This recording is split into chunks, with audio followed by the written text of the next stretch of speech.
Llegó el momento de la participación del politólogo Francisco Ruiz, doctor en Derecho Electoral, integrante del Instituto Nacional de Administración Pública, catedrático, autor de la columna Leer Entre Líneas, que usted también puede consultar en uniradioinforma.com. Usted encuentra además a Francisco Ruiz en redes sociales como FRuizMX. Francisco, ¿cómo estás? Muy buenos días. Muy buenos días, David, con el gusto de saludarte como cada martes a tus órdenes, a las órdenes de tu amable audiencia, aquí disfrutando de este martes un poco nublado, pero ya no debe de tardar en salir el sol. Sí, prometen los servicios meteorológicos que vamos a tener jornada soleada y va a subir un poquitito la temperatura, cosa de nada, pero pues a disfrutar estos días de sol que parecen tan escasos por estas fechas, a pesar de lo que sucede normalmente en nuestra ciudad. Oye, Francisco, México incluyente, pregunta, incluyente, ¿de qué viene tu participación el día de hoy? Pues mira, esta semana, luego de haber escuchado un muy interesante conversatorio el día de ayer, al que denominaron Descubriendo la Diversidad, obviamente en el marco del mes del orgullo LGBTQ+, la verdad es que esto me llevó a reflexionar bastante acerca del avance que hemos tenido, no solo en cuanto a la legalidad, sino en cuanto a la cultura misma de nuestra sociedad en el país. Y bueno, quiero partir precisamente desde el punto de vista legal, ¿no?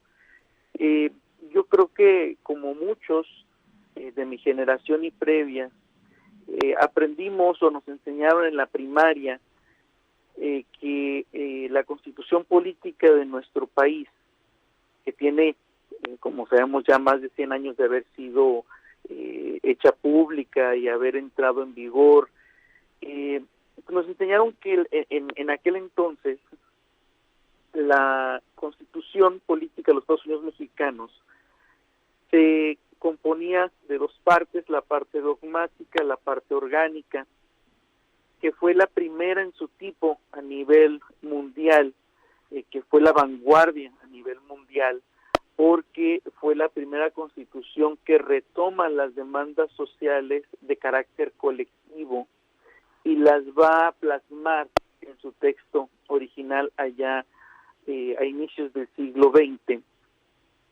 Y así nosotros podíamos identificar las garantías individuales y las garantías sociales. De hecho, en el primer artículo del texto original de 1917 decía que en los Estados Unidos mexicanos todo individuo gozará de las garantías que otorga esta Constitución, las cuales no podrán restituirse ni suspenderse, sino en los casos y las condiciones que ella misma establece. Este era todo el texto, era un solo párrafo, bastante breve. Con eso se iniciaba el texto constitucional de 1917, pero pues como sabemos también, la Carta Magna ha sufrido más de 800 reformas a lo largo de estos años en distintos ámbitos. Todos estos cambios, estas modificaciones, pues han obedecido a una adaptación a la nueva realidad que va viviendo la nación, que vamos viviendo como sociedad. Cada modificación se ha venido realizando en distintos aspectos, de acuerdo, insisto, a las necesidades a las que se va a venir enfrentando nuestro país. Una de ellas es precisamente en materia de derechos humanos. Esta reforma, en cuanto a derechos humanos, donde se va a modificar el primer artículo de la Constitución, se publicó el 10 de junio de 2011. Ya justamente hace 10 días se estaban cumpliendo, que son 12 años de la publicación de esta reforma en el Diario Oficial de la Federación. Y vamos a ver que de alguna manera desaparece el concepto de garantías y aparecen los derechos humanos. Vemos reflejado el control de convencionalidad ya en la Carta Magna, se amplía la aplicación de los derechos consagrados, ya no solo en la Constitución, sino en los tratados internacionales. Entonces, el artículo no solo se va a ampliar propiamente, no solo van a cambiar unos términos por otros, no solo va a ser una modificación en forma, sino también en fondo. Y el texto es más amplio, por lo que nada más quiero citar dos breves partes. Una donde dice: todas las autoridades en el ámbito de sus competencias tienen la obligación de promover, respetar, proteger y garantizar los derechos humanos de conformidad con los principios de universalidad, interdependencia, indivisibilidad y progresividad. Y por otro lado, dice que queda prohibida toda discriminación motivada por el origen étnico o nacional, el género, la edad, las discapacidades, la condición social, las condiciones de salud, la religión, las opiniones, las preferencias sexuales, el estado civil o cualquier otra que atente contra la dignidad humana y tenga por objeto anular o menoscabar los derechos y libertades de las personas. Entonces, esto lo tenemos que ver reflejado en todos los aspectos. Y algo que llamó poderosamente mi atención el día de ayer que escuchaba este conversatorio fue una frase que la verdad me retumbó, porque una de las expositoras dijo textualmente: necesitamos un espacio que nos dignifique, donde podamos tomar decisiones entre iguales. Y es que si nosotros nos basamos en el sentido etimológico, literal de la palabra democracia, pues vamos a entender que se habla de un gobierno elegido por las mayorías, pero el ser elegido por las mayorías no quiere necesariamente, no necesariamente tiene que interpretarse como ignorar a las minorías o sencillamente dedicarse a gobernar únicamente para quienes participan en los procesos democráticos. Entonces aquí hay un gran reto, que es pasar de la teoría a la práctica, convertir esto en letra viva. ¿Por qué? Bueno, porque como lo veíamos en una primera instancia en este artículo primero, en el vigente, señala que debemos de ser respetuosos de los derechos humanos, y parte de ello pues lo vamos a ver reflejado en las acciones afirmativas que las autoridades electorales han venido construyendo para favorecer a las minorías, como en el caso de los jóvenes, las personas de la comunidad LGBT, de las personas con discapacidad, de las comunidades originarias. Incluso hay algunas entidades federativas en el país que tienen esta figura que llaman diputado migrante. En Baja California no hemos llegado ni siquiera a tener un organismo dentro de la propia administración pública estatal especializado, no un consejo, sino una secretaría o una dirección específica suficientemente estructurada y capaz de brindar atención a la comunidad migrante, que es fundamental, que es pilar, que ha convertido a Baja California en lo que es.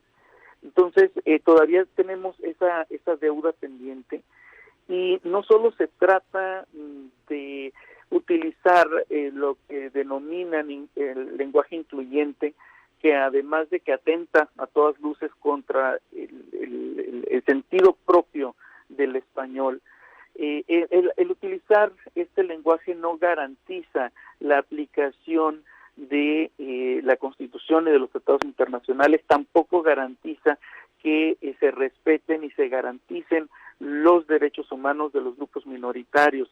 ¿Qué sí lo va a garantizar? Bueno, pues que se incluyan, por ejemplo, el lenguaje braille, que se incluyan y se construyan más rampas para discapacitados, y se concientice a la sociedad sobre la importancia de incluir a estos denominados grupos minoritarios en nuestro día a día de una manera respetuosa, plural, tolerante.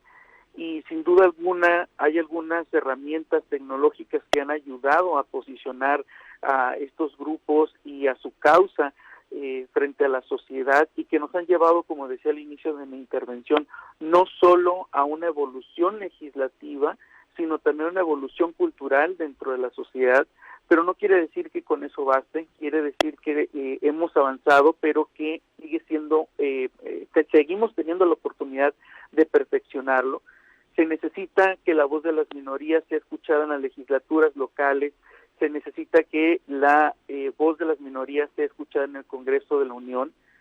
¿Por qué? Porque ellos son los portavoces reales, reconocidos y respaldados por sus comunidades, y no aquellos funcionarios que incluso hoy en día tenemos algunos aquí en Baja California que de manera abusiva y con dolo se aprovecharon de las acciones afirmativas para llegar a un espacio de elección popular sin ser reconocidos por precisamente estas minorías.